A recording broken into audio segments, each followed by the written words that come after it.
السلام علیکم ناظرین، آج جو احادیث ہم آپ تک پہنچائیں گے اس کا موضوع ہے اختلاف حدیث۔ بسم اللہ الرحمن الرحیم۔ سلیم بن قیس ہلالی سے مروی ہے کہ میں نے امیر المؤمنین علی علیہ السلام سے کہا، میں نے سلمان و مقداد و ابو ذر سے تفسیر قرآن اور حدیث نبوی کے متعلق ایسی چیزیں سنی ہیں جو بالکل الگ ہیں ان چیزوں سے جو تفسیر قرآن کے متعلق عام لوگ بیان کرتے ہیں۔ آپ حضرات کا گمان یہ ہے کہ وہ سب باطل ہیں، تو کیا یہ لوگ رسول اللہ پر جھوٹ بولتے ہیں عمداً اور قرآن مجید کی تفسیر اپنی رائے سے کرتے ہیں؟ امیر المؤمنین علی علیہ السلام نے فرمایا، میری طرف متوجہ ہو، تم نے جو سوال کیا اس کا جواب سنو۔ لوگوں کے ہاتھوں میں حق و باطل ہے اور صدق و کذب ہے، اور ناسخ و منسوخ اور عام و خاص، محکم و متشابہ ہے، اور حفظ و وہم، اور لوگوں نے رسول اللہ کے زمانے میں ان پر جھوٹ بولا۔ آپ صلی اللہ علیہ وآلہ وسلم نے خطبے میں فرمایا، لوگوں، میرے اوپر بہت جھوٹ بولا جا رہا ہے، پس جس نے مجھ پر عمداً جھوٹ بولا اس کی جگہ جہنم ہے، اور حضرت کے بعد بھی آپ پر جھوٹ بولا گیا۔ تمہارے پاس احادیث 4 طریقے سے پہنچی ہیں، ان کے علاوہ 5واں طریقہ نہیں۔ اول، مرد منافق سے جو ایمان کو ظاہر کرتا ہے اور تسنہ سے اسلام قبول کیے ہوئے ہے، وہ رسول اللہ پر عمداً جھوٹ بولنے کو نہ گناہ سمجھتا ہے نہ اس میں کوئی خرابی سمجھتا ہے۔ اگر لوگ یہ جانتے کہ یہ بڑا منافق اور جھوٹا ہے تو اس کی بات قبول نہ کرتے اور اس کی تصدیق نہ کرتے، لیکن انہوں نے تو یہ کہا، یہ رسول اللہ کا صحابی ہے، اس نے حضرت کو دیکھا ہے اور ان سے احادیث کو سنا ہے، لہٰذا انہوں نے احادیث کو اس سے لے لیا، اور وہ اس کے حال سے واقف نہ تھے۔ اور منافقوں کے بارے میں اللہ نے جو خبر دی ہے وہ دی ہے، اور جو اوصاف ان کے بیان کیے ہیں وہ کیے ہیں۔ فرماتا ہے، جب اے رسول تم ان کو دیکھتے ہو تو ان کے بھاری بھرکم ڈیل تم کو تعجب میں ڈال دیتے ہیں، اور وہ کہتے ہیں کہ تم ان کی باتیں سنو، یہ کہ وہ حضرت صلی اللہ علیہ وآلہ وسلم کے بعد بھی باقی رہا۔ اب انہوں نے ائمہ ضلالت سے تقرب حاصل کیا اور جہنم کی طرف مکر و فریب سے بلانے والوں سے جا ملے، اور حکومت ان کے سپرد کر دی، اور لوگوں کی گردنوں پر انہیں سوار کر دیا، اور ان سے مل کر خوب مزے اڑائے۔ لوگ تو بادشاہان دنیا کے ساتھ ہو ہی جایا کرتے ہیں، مگر وہ جسے خدا بچائے۔ پس یہ 4 میں کا ایک گروہ ہے۔ اور دوسرا وہ گروہ ہے جس نے رسول اللہ سے کسی بات کو سنا لیکن اس کو پوری طرح یاد نہ رکھ سکا، اور وہم کو اس میں دخل دیا اور عمداً جھوٹ نہ بولا۔ پس یہ حدیث اس کے پاس ہے اور وہ اس پر عمل بھی کرتا ہے اور دوسروں سے اس کی روایت بھی کرتا ہے اور کہتا ہے کہ میں نے حضرت رسول خدا سے ایسا سنا۔ پس اگر مسلمانوں کو معلوم ہوتا کہ وہ از روئے وہم و گمان ایسا کہہ رہا ہے، اسے صحیح حدیث یاد نہیں، تو وہ اس کی بات کو نہ مانتے، اور اگر وہ خود جانتا کہ غلط بیانی کر رہا ہے اور مبتلا وہم ہے تو اس کو خود ہی بیان نہ کرتا۔ اور تیسرا وہ گروہ ہے کہ جس نے رسول اللہ سے ایک حدیث کو سنا جس میں حضرت نے کسی چیز کا حکم دیا تھا، اس کے بعد اس کی نہیں بھی فرما دی تھی، لیکن اس نہیں کا اس کو علم نہ ہوا، یا نہیں سن لی اور امر کا علم نہ ہوا، پس اس نے حکم منسوخ کو تو یاد کر لیا اور ناسخ کو یاد نہ رکھا۔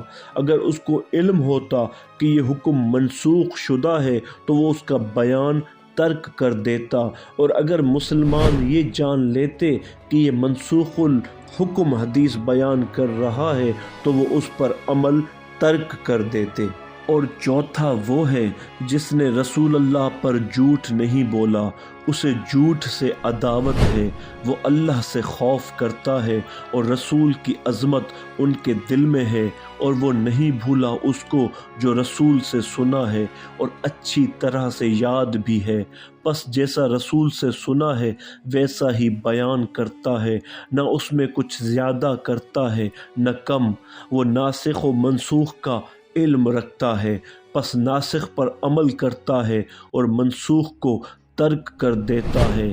حضرت رسول خدا کے احکام بھی قرآن کی طرح ہیں، جو ناسخ بھی ہیں، منسوخ بھی، خاص بھی ہیں اور عام بھی، محکم بھی ہیں اور متشابہ بھی۔ کبھی رسول کے کلام کی دو صورتیں ہوتی ہیں، کلام عام اور کلام خاص، قرآن کی طرح۔ اللہ تعالیٰ اپنی کتاب میں فرماتا ہے، رسول جو تم کو دیں اسے لے لو اور جس سے منع کریں اس سے رک جاؤ۔ یہ امر ان لوگوں پر مشتبہ ہو گیا جنہوں نے نہ جانا اور نہ سمجھا کہ اللہ اور اس کے رسول کا مقصد اس سے کیا ہے۔ اور آن حضرت صلی اللہ علیہ وآلہ وسلم کے تمام اصحاب ایسے نہ تھے جو سوال کرتے ہوں اس کے جواب کو سمجھ بھی لیتے ہوں۔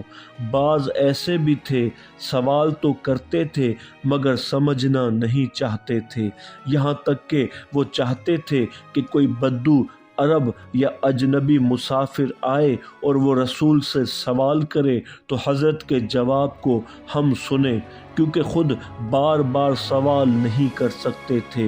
اور میرا یہ حال تھا کہ میں دن اور رات میں جب چاہتا حضرت کی خدمت میں حاضر ہوتا، حضرت مجھ سے تخلیہ فرماتے اور جو حضرت بیان فرماتے میں اس کو اپنے دل میں جگہ دیتا جاتا۔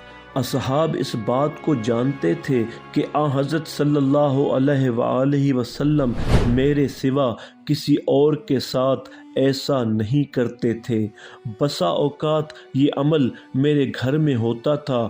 جب حضرت میرے گھر میں تشریف لاتے تو زیادہ وقت خلوت میں گزارتے اور ازواج ہمارے پاس سے ہٹ جاتی، میرے سوا کوئی حضرت کے پاس نہ رہتا، اور جب میرے گھر میں خلوت ہوتی تو نہ فاطمہ الگ ہوتی اور نہ میرا کوئی بیٹا۔ جب میں حضرت سے سوال کرتا تو مجھے جواب دیتے، اور جب میں چپ ہو جاتا اور سوالات ختم ہو جاتے تو حضرت ابتدا کرتے۔ قرآن کی کوئی آیت رسول اللہ پر ایسی نازل نہیں ہوئی کہ حضرت نے مجھے پڑھ کر نہ سنائی ہو اور اسے لکھوایا نہ ہو، میں نے اپنے ہاتھ سے اسے لکھا ہے۔ اور مجھے تعلیم کی ہر آیت کی تعویل اور تفسیر اور اس کا ناسخ اور منسوخ اور محکم و متشابہ اور خاص و عام، اور حضرت نے دعا کی کہ وہ مجھے اس کے سمجھنے اور حفظ کرنے کی صلاحیت عطا فرمائے۔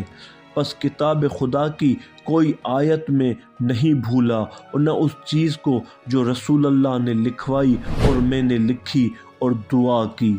آن حضرت نے میرے لیے جو دعا کی، آن حضرت کو علم خدا سے جو ملا، اس میں سے کوئی چیز میرے لیے بغیر بتائے نہ چھوڑی، حلال سے ہو یا حرام سے، امر سے ہو یا نہیں سے، طاعت سے ہو یا معصیت سے، میں نے اسے سیکھا ہے اور حفظ کیا ہے اور ایک حرف تک اس کا نہیں بھولا۔ پھر اپنا ہاتھ میرے سینے پر رکھا اور اللہ سے میرے لیے دعا کی وہ میرے قلب کو علم و فہم و حکمت و نور سے پر کر دے۔ میں نے کہا، یا نبی اللہ، میرے ماں باپ آپ پر فدا ہوں، جب سے آپ نے دعا کی ہے میں کوئی بات نہیں بھولا اور جس چیز کو میں نے نہیں لکھا اسے فراموش نہیں کیا۔ کیا آپ کو یہ خوف ہے کہ بعد میں بھول جاؤں گا؟ فرمایا، نہیں، مجھے تمہارے متعلق نسیان و جہل کا خوف ہی نہیں ہوتا۔ ناظرین، یہ تھے اختلاف حدیث اور راویان حدیث کے 4 گروہ۔ اللہ تعالیٰ سے دعا ہے کہ اللہ تعالیٰ ہمیں اختلاف حدیث کو سمجھنے کی توفیق عطا فرمائے اور اس پر عمل کرنے کی توفیق عطا فرمائے۔ صدق اللہ العلی العظیم۔